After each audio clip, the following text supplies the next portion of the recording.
Shri Krishna. So today we are going to begin a new series of Subhashitas, or the words of good sayings, or sayings which make you more moral and more valued, and sayings which give you good morals, good values. So this is also for children, because different things in this world are so knowledge of different things in this world is necessary. So it is called the jnana, or knowledge. So for this we have to also be moral, and we have to be good valued, so that we are good people in our lives. So there are many different ancient texts, and there's a rich literature of only subhashitas, or the good sayings in Indian literature.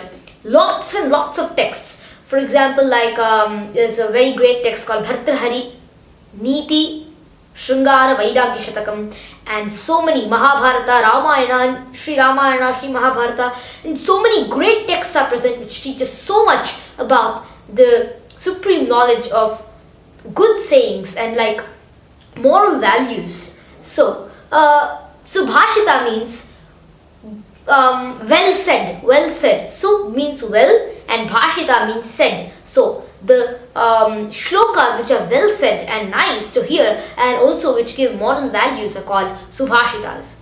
We do not find any literature in the world which is as rich and old as the ancient Indian Vedic literature on this particular subject.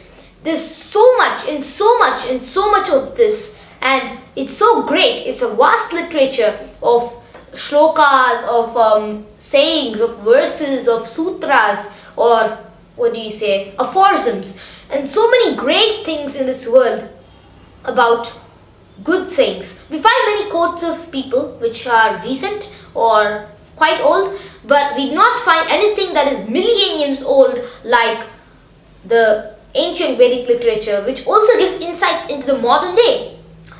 So today we are going to start a new series of verses pertaining to good qualities of people, and also well-said verses.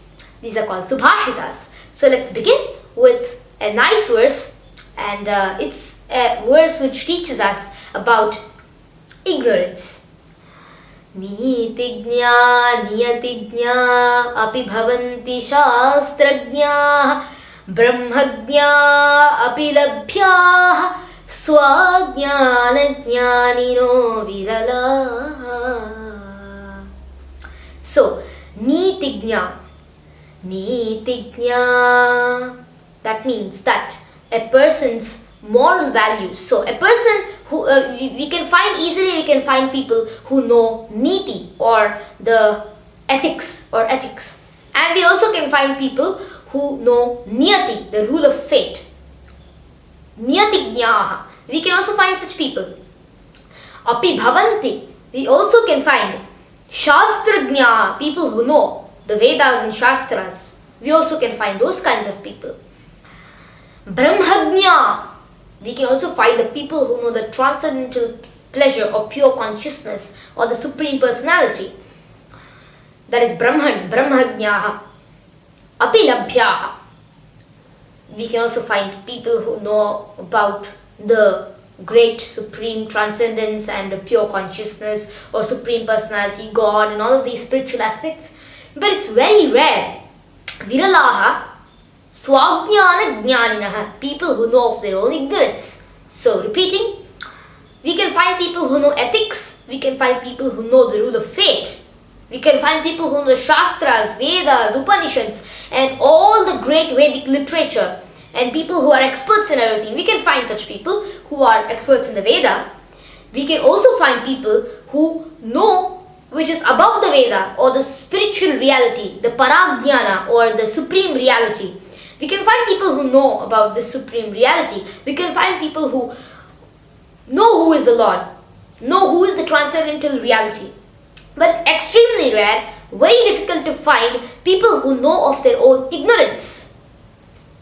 So our ignorance, the knowledge of our own ignorance, that we have something that we do not know, that we are still imperfect beings, that is called the knowledge of ignorance. If that is not present in human life, then all the other kinds of knowledge are they are, what do you say, subsidiary to this great knowledge.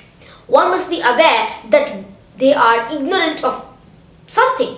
So nobody can be like Sarvagnya or knowing everything. Everybody, me, everybody in this whole universe, I, you, everybody in this whole universe is having some aspect of ignorance, something that they do not know, some space in this world which is not covered. Nobody can know everything except the Supreme Lord, that is Lord Krishna or whomever we worship as Supreme Lord. Only that Lord knows the entire thing, the entire universe. Only He knows everything. But we are all imperfect beings. We cannot know everything. We cannot. It is humanly impossible, and it's physically, or even if you consider metaphysically impossible to know everything in this whole world. There are things which arise every second. Even the blabber of a small child is a knowledge. It's something that is to be known. So everything cannot be known at a shot by everybody except the Paramatman, the Supreme Reality, who is inside everybody, who is able to conceive and know about every single thing in this world. We cannot know that. So it's very important to know that we have something that we do not know. The knowledge of ethics is subsidiary. This shloka gives another meaning too. The knowledge of ethics is subsidiary to the knowledge of, rule of fate. So what will happen, the destiny. And the knowledge of rule of fate, is a less knowledge, or a substantial knowledge to the knowledge of the Vedas and Shastras. And the knowledge of the Vedas and Shastras is even less than the supreme knowledge of the Supreme Infinite and or the Supreme Lord, Lord Shri Krishna, or whomever we worship as the Supreme Lord. So, and even this knowledge, the knowledge of the Supreme, is less than the knowledge of knowing something, or the knowledge of knowing that we are ignorant. It's just a simple thing. I am ignorant of something. I have to improve myself. It doesn't mean that I push myself backwards as not knowing anything and inferior complex. This verse doesn't mean that. It means that to recognize the aspect of ignorance in ourselves and try to improve the percentage of knowledge in our minds. So this verse is so beautiful. It's in it's in the shloka format, and it says, Nitignya niyatignya api bhavanti shastragnya brahmagnya api labhya swajnana jnanino viralaha. Viralaha means rare or not possible to find. And this verse is very true.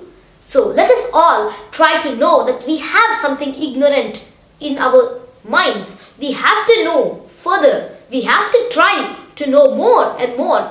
Well, we cannot become the all-knowledgeable Sarvagnya. We cannot be omnipresent, omniscient like the Supreme Lord. We have something that is ignorant. So let us know that, and by that, let us increase the knowledge in other fields. If we know what is ignorant in ourselves, then we will able to proceed to learn more, because education does not stop anywhere. It goes forward and forward. We need knowledge. Once we say, I know everything, education stops right there. Vidya stops. And it's a lie that nobody can know everything except God. So, the knowledge of knowing our own ignorance of any particular thing is very important. Only by this knowledge we will be, we will be motivated to explore the fields of other knowledges. Other spheres of knowledge. Like Niti and Niyati and all such different kinds of knowledge can be explored only when we know that we are ignorant of something. So, let us try to know more than what we know, and let us try to perceive the ignorance that is present in our lives. So, thank you. Jai Shri Krishna.